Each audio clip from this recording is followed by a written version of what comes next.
long morning, a long hot morning out on pavement.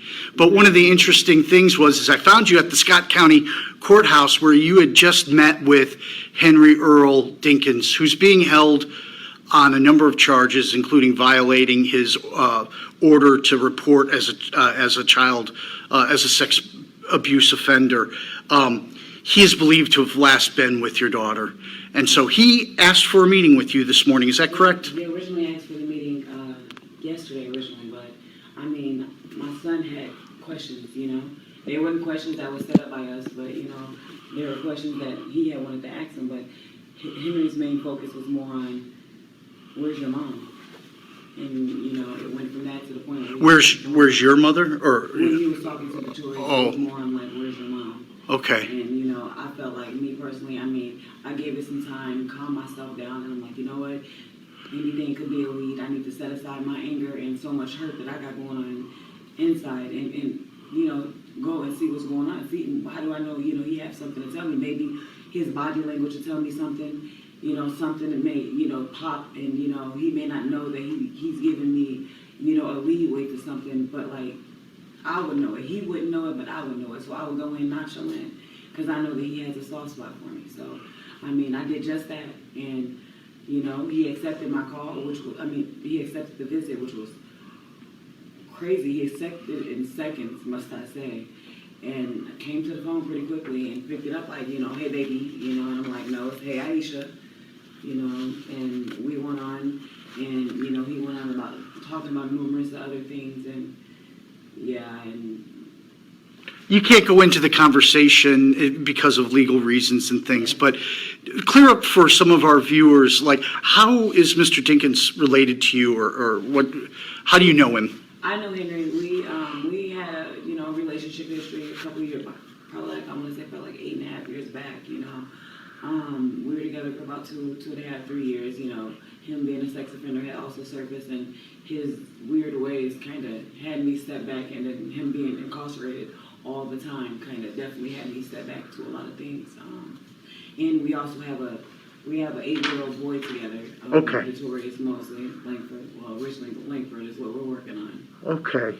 All right. Well, thank you. And, you know, that leads us into the kind of another question about social media and a lot of the rumors going on. And you told me yesterday on the phone and again today out on the pavement that it's pretty exhausting trying to keep up and deal with everything. Talk a little bit about what you're going through with social media. I mean, what I'm personally going through with social media is that, I mean, people are taking the spotlight off of the person that was last seen with her, and they're putting my background up, and you know, they're putting bad words out, they're mixing things up as far as the community, like it's always one story, and you know, they say bad things like, you know, we did a candlelight to give back to the community that did so well, and the ones that did come out, because a lot of them were looking for stories, and I could have pointed quite a bit of them out, but and those were the ones that did not show up to the candlelight, which was great for me. But the candlelight was to give back and, you know, show that, you know, we're here, we're not going nowhere, and we're going to stand strong as a community until Breasia comes home. And I had so much negativity, like, oh, you know, you're doing it about death and, you know, all that type of stuff. And then, like, I got into an altercation with someone on social media, just, you know, they're gossiping on a post, and it came to a point where it was just like everyone's calling my phone. And it was just like, you know what, I'm just going to take it down, because at this point, I mean, I never really liked the Facebook anyway. Snapchat was something that I liked because my daughter liked the filters. I mean, I like the filters too, and I like to make everyone else laugh. If a smile count, I'm there. You know, you never know what anyone else is facing and what they're going through. I mean, y'all smiles is what motivates me to do a lot more than what some may think, you know. And I took my Facebook and I took my Snapchat down, and, you know, because of, you know, the public just, you know, they're so bizarre with trying to get a story. They're trying to get hold of something. And like I told them, once we have something, a very good lead, and once everything is pulled together and breeze home, you guys will get the story that you guys have been looking for. You know, I have no problem with that. But at this moment, it's about a little girl. It's about a 10-year-old Breasia Terrell. Right. You know, and some don't understand that. And I mean, some, you know, they say they understand it, but then, you know, they're on the internet and they're just doing the most. And it hurt me because every time I'm looking at my phone, I couldn't even look at my phone without opening up a Facebook message. I had got over 400 and something friend requests, and many posts that were shared. Some posts that were shared was definitely heartfelt. Some posts that were shared was definitely negative. And I'm pretty sure that one of these maybe even talked about, you know what I mean? But I mean, y'all, their opinions, you know, it really doesn't matter at this point. And to me, it was more like a shut up type of thing when I took it down. You know, shut up talking to me. And like a lot of them try to talk to me out in public, and it's more like, okay, we're out here. I appreciate you guys, and I love each and every last one of them for coming out and investing that much time in helping me find my daughter. But it's more like, we're out here for my daughter. You know, all the questioning and on why, you know, that shouldn't matter at this moment, you know, because it's still going. Even, you know, as of yesterday, of course, that we're going to roll into that as well. You know, of course, yesterday, that was hectic. Once again, because of social media, I took it down because of this exact reason. I know that around by at least until midnight, you were out around the River Drive, Concord area. When do you sleep? Have you been able to sleep much? I mean, in 5 days, I slept about 9 hours. I mean, I haven't been able to eat anything. I ate a couple snacks yesterday. Like, I ate probably like 6 pretzels and like 6 of the little cracker chips. And, Yeah. you know, but I keep a lot of fluid in, and I mean, me personally, I'm a bit weak, but I mean, I keep vitamins down to keep myself motivated because, I mean, to me, I mean, I can't eat unless I'm able to eat a meal with my baby, you know, so just getting up every morning and just staying focused. Like, I mean, I have bags under my eyes and I'm tired. I haven't did anything to my hair in 5 days, you know, because I'm out here looking. Right. It doesn't matter what I put on. I'm out here. I'm running around. If I had to jump through a lake, I'm jumping through it. Right. You know. When you do close your eyes, what do you think about? What comes to mind? It's not what I think about. It's more like so many tears come because it's so, you know, I see her face everywhere, and I feel like when I close my eyes, it's like, you know, I can't keep them closed that long because it's like, you know, she's like, okay, Mom, I'm here. You know, come find me, come help me. Like, I see her face everywhere. So it's like, okay, don't sleep. She's telling me, don't sleep. You're close. You're close. And I know I am. I feel it, baby, and I'm coming. I heard you were on the phone with detectives quite a bit, and I don't want to ask about details of that, but lines of communication good with the law enforcement and with the police? Yes, but a lot of our family, you know, we kind of act out of anger because we're hurt. We're going in 5 days and no leads, no nothing.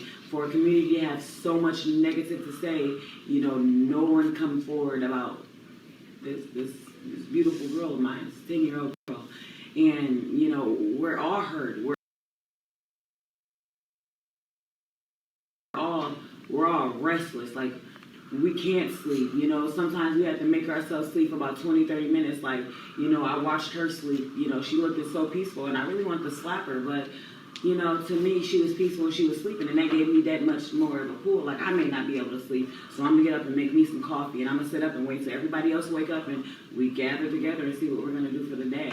But it is hard. It is definitely hard. And some people say because I'm not shedding any tears at the moment that, you know, I show no emotions. I mean, internally, I'm weak. Like, you know what I mean? Like, I'm drained. And, I mean, I got to be able to be strong for her on the outside. I mean, that's why I ask for no hugs, you know. I ask for no one to come towards me with tears. Because, I mean, for me, that hit home for me. It breaks my heart to, you know, to even be here. Like, I almost wanted to shed a tear when I left the jailhouse, but I have to be strong because I know that if, by me being so weak inside, I believe that, you know, I may collapse and I may lose it, you know, and I need to keep myself together. Let's talk a little bit about your daughter. I know she played basketball. Yes, Curry fan. And I know that you and her are pretty tight. You and her, pretty tight. She's my shadow. She's amazing. She's a child anybody would want. I mean, let's have a tell if you let her say it. But I mean, a strong girl and definitely a fighter. She's not going nowhere without a fight at all.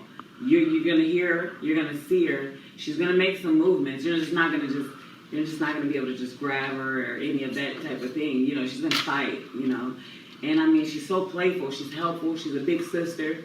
You can be down here, you know, and she'll draw you a little picture just sitting down. She likes to draw. She loves to sing. She loves Moana. I'm here trying to actually get up a Moana video so we can kind of post that. Just Right. listen to her sing so that you guys can see the personality that we see. I learned something about her out on that pavement this morning about TikTok. Yes, we're TikTok fans. Like, that's something that I didn't take down. Like, oh my God, she loves TikToks. Like, she made a TikTok for me Wednesday.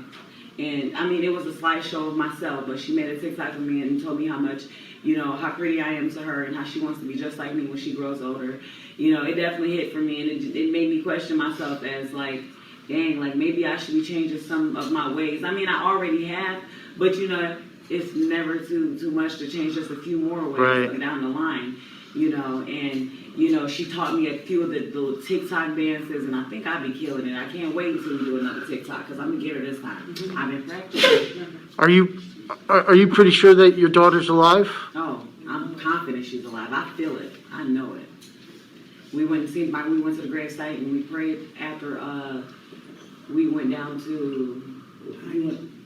After we left Concord yesterday morning, we went to Grandma's grave site and prayed. Yep, we prayed, and like we had so many times, like the flower pot that my grandma had, you know, hanging over by her tombstone. We were just talking to her, you know, it shook, like, you know, just give us a sign, you know, send out your angels, because my grandma, she's like the Channel 4 news, you know, Channel 1 news. She has her own channel, you know, everybody knows. So we're like, you know, if you could just wrap your hands around her and tell her, I'm coming, and I won't stop until then. I'll stop at nothing, and I'm coming full speed, and I'm gonna make noise. You're gonna hear me, and they're gonna see her face everywhere. You go into a gas station, you're gonna see her face. You go to a gas pump, you're gonna see her face. You go pull up to a red light, you're gonna see her face.